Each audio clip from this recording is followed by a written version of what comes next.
সবাইকে স্বাগতম এসএনভিই লার্নিং চ্যানেলে। আজকে তোমাদের জন্য এই ভিডিওতে নিয়ে এসেছি আমরা হিস্ট্রি পেপার 8 সেমিস্টার হচ্ছে 4। তোমরা হিস্ট্রি পেপার 7 আমরা এর আগের ভিডিওতে দিয়ে দিয়েছি, দেখে নেবে।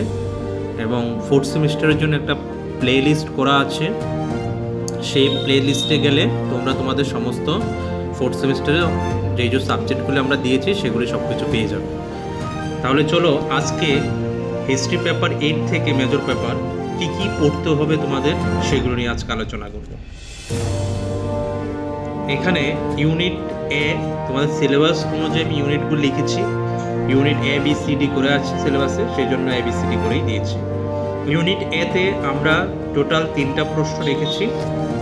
সেই 3টে প্রশ্ন কি কি তোমাদের ভালো করে পড়তে হবে সেগুলি আমরা একটু বলে দিচ্ছি এক নজরে দেখানোর টপিকগুলি।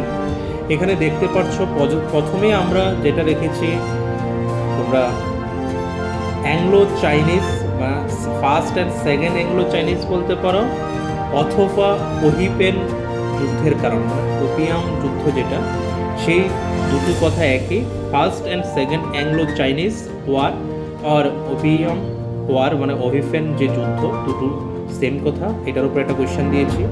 2 নম্বর কোয়েশ্চেন রেখেছি ট্রেটি সিস্টেম, সেই চায়নার ইকোনমিক অ্যান্ড সোশ্যাল কন্ডিশনের উপরে ট্রেটি সিস্টেমে সেই সন্ধি হয়েছিল একটা, সেই সন্ধির উপরে একটা কোয়েশ্চেন রেখেছি। 3 নম্বর রেখেছি সেটা হচ্ছে টাইপিং রিবেলন বা রিবেলশন বা রিবেলিয়ন যেটাই বলো, মানে টাইপিং বিদ্রোহের উপরে আমরা একটা কোয়েশ্চেন তোমাদের দিয়েছি।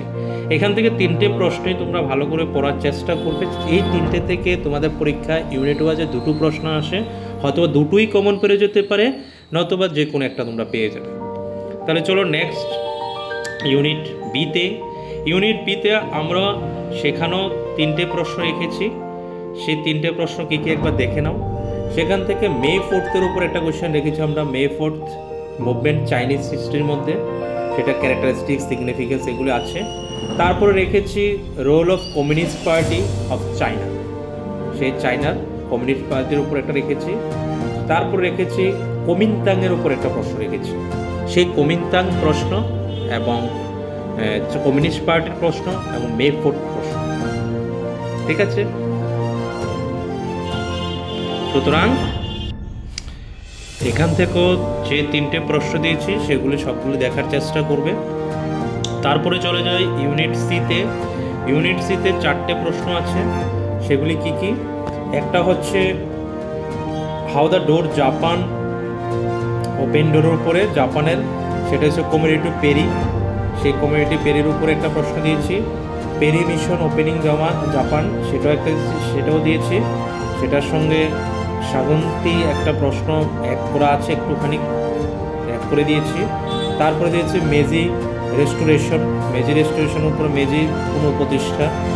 লাস্ট যেটা রেখেছি modernised of 19th and 20th century, মানে জাপানের যে মডার্নাইজেশনটার উপরে একটা প্রশ্ন আমাদের তৈরি করতে হবে। সেখান থেকে বেশি যদি ইম্পর্টেন্ট বলি সেটা হচ্ছে 3 নম্বর আর 4 নম্বর অবশ্যই ভালো করে দেখবে, আর সঙ্গে 2টো প্রশ্ন দেখতে পারো, সেখান থেকেও 2 মার্কসের হলেও তোমাদের কাজে লেগে যাবে। ইউনিট লাস্ট যেটা ডি, সেখান থেকে 2টো প্রশ্নই রেখেছি, 2টিই পড়ে নেবে ভালো করে। সেটা হচ্ছে অ্যাংলো জাপানিং অ্যালায়েন্সের উপর একটা প্রশ্ন, আর একটা হচ্ছে মিলিটারিজম ইন জাপান। এই 2টো টপিকের উপর 2টো প্রশ্ন রেখেছি, এই 2টো প্রশ্ন ভালো করে পড়ে নেবে। আর শেষে একটা কথা বলবো, সেটা হচ্ছে তোমাদের যদি এই প্রশ্নগুলি যে প্রশ্নগুলি আমি দেখিয়েছি এগুলি যদি পিডিএফ ফর্মে যদি কোনো রকম আনসারে তোমাদের প্রয়োজন হয়, তাহলে এই নাম্বারটাতে তোমরা যোগাযোগ করবে। যোগাযোগ করলে তোমাদের হোয়াটসঅ্যাপের মাধ্যমে তোমরা নোটটা পাবে, কিন্তু সামান্য কিছু টাকা পে করতে হবে। সেটা হচ্ছে আমরা মেজর পেপারে 2টো সাবজেক্টের জন্য টোটালি 1500 রুপিস রাখি, সেটা একদম স্বল্প মূল্যে রাখছি। পুরো 2টো পেপারের জন্য 750 রুপিস করে পড়ছে, 750 টাকা করে। তোমার 2টো পেপারে 1500 টাকা নিচ্ছি।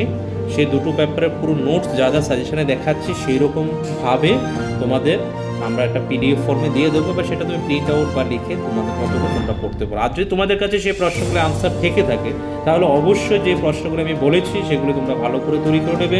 বিগত বছরও কমন এসেছে, এই বছরও কমন আসবে আশা করি। এই বলে ভিডিওটা এখানে শেষ করছি। ধন্যবাদ সবাইকে দেখার জন্য।